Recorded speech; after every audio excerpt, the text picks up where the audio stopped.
time for another video. Let's address this smoke and mirrors stuff, man, about black people being inferior and all this stuff, inherently inferior to white people and everybody else. Man, there's some context that need to be applied to all this kind of talk, man. You know, you have some white supremacists and some white folks talking about black people invented nothing, white people invented all this stuff. You got to understand the context behind it. Yeah, they on the surface it looked like what it looked like, but here's the thing, man. Black people, we're under their system. So that means that everything we do, when we work for these people, these white people, these corporations, our intellectual property, whatever we invent, whatever kind of breakthrough we come up with, it goes to them. It's credited to their institutions. So it looks like we don't do anything. It looks like, yeah, white people building all this stuff. But that's what these people's colleges is for. These prestigious Yale and Harvard and all these colleges for. These are like scouting agencies for the gifted of the society. And I'm saying this on the record, you know, like every society, every race only has a small percentage of these gifted people. These craftsmen and mathematicians and artists, these things are not the bulk of any society. These people are like a handful, a small percentage. So you got a lot of these white people talking about what they've invented. They didn't invent anything. They didn't do anything. They're not geniuses. They're not the geniuses of their society. They're the bulk. They're the grunts. They only do what's handed to them by other white people in charge. The smarter white people tell them what to do. They give them instruction manuals. Show them how to work their advanced technology. All this technology, all this stuff that's been invented,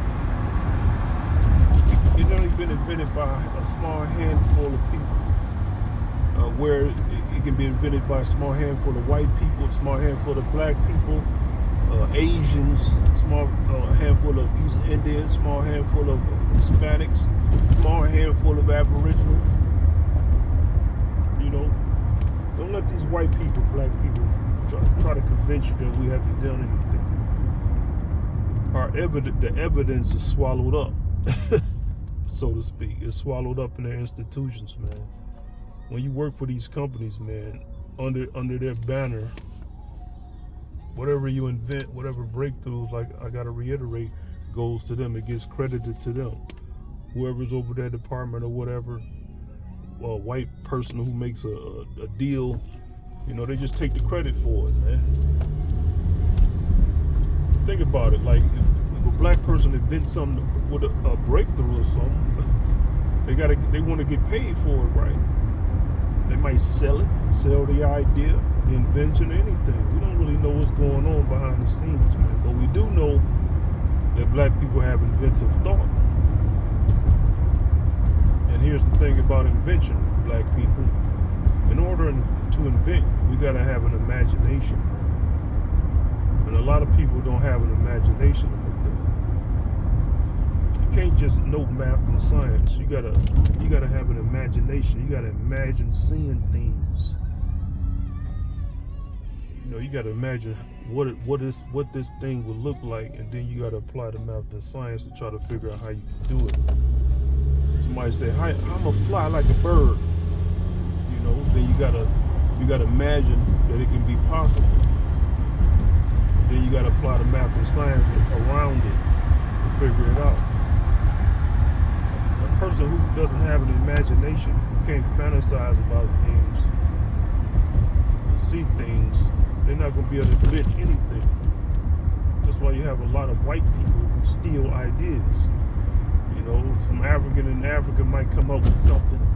Africans have came up with things and mysteriously get thrown out of balconies. They say fall out of balconies, quote unquote. But black people invent things that get sabotaged, co-opted, stolen. Think about the music industry, man. Think about all them contracts and 360 deals, man. That's thievery. See, a lot of black people, man, we in situations where we need money. And we give up a lot of things just to get money, and we give ideas away, and we're working for companies, and it automatically goes to the company, the white-owned company. If black people couldn't do these things, white people wouldn't feel so threatened. They wouldn't have bombed our Tulsas, our business districts and all this, and ran free range through it and all that stuff. They know what we can do. Foundational Black Americans in particular, they know what we can do. They don't know about other immigrants, man, black immigrants, but they know what we can do. And they threatened by it. A lot of what makes us different as foundational Black Americans is we've been around white people the closest. We're the closest that's around them. So in a sense, we kind of got that arrogance from them and instilled inside of us. That pride, that sense of accomplishment and building things and coming up with ideas. Because they got it from oppressing us. You gonna get some kind of ego, and that ego can take you far. See, everything serves a purpose, all kinds of emotions. So they'll try to make us think that ego is all bad, arrogance is bad. It's not always the case. Arrogance and ego can drive you forward. Confidence, all that stuff is around the same ballpark of arrogance and ego. Confidence. Yeah, you can be delusional. That's different. That means you don't have no knowledge to back it up or to apply that confidence and arrogance. But if you can apply math and science to it, or some kind of skill set to that arrogance and confidence, you can actually succeed at a lot. But yeah, I got to pick up, folks. To be continued.